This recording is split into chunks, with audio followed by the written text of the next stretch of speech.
আসসালামু আলাইকুম ওয়া রাহমাতুল্লাহ। আজকের বিষয় হলো কোনো মুসলিম ভাইয়ের সাথে সাক্ষাৎকালে সে যেন প্রথমে সালাম করে। এই সম্পর্কে দলিল হলো আবু হুরাইরা রাদিয়াল্লাহু তাআলা আনহু হতে বর্ণিত, তিনি নবী সাল্লাল্লাহু আলাইহি ওয়াসাল্লাম হতে বর্ণনা করেন, তিনি সাল্লাল্লাহু আলাইহি ওয়াসাল্লাম বলেছেন, যখন তোমাদের কেউ নিজের কোনো মুসলিম ভাইয়ের সাথে সাক্ষাৎ করে সে যেন প্রথমে সালাম দেয়। এই হাদিসটি হলো মিসকাতুল মাসাবির হাদিস নম্বর 4650।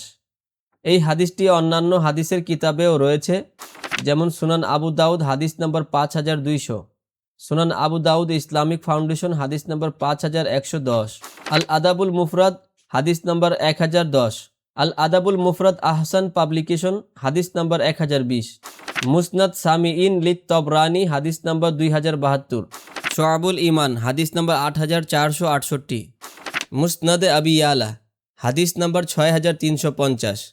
এইখানের এই হাদিসের সনদকে হুসাইন সালিম আসাদুদ দারানি রহমতুল্লাহ আলাই জয়ীফ বলেছেন।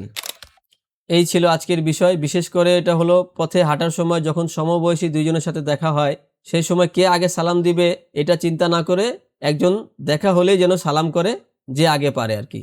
পথে চলার সময় যে আগে পারবো সালাম দিব। তারপরেও একটি দলিল আছে, সেখানে বলা হয়েছে যে কে আগে সালাম দিবে। ওখানে বলা হয়েছে যে আল্লাহর যত নিকটবর্তী সে প্রথমে সালাম দিবে। ইনশাআল্লাহ সেটা আমরা আগে দলিল আনবো। আসসালামু আলাইকুম ওয়া রাহমাতুল্লাহ।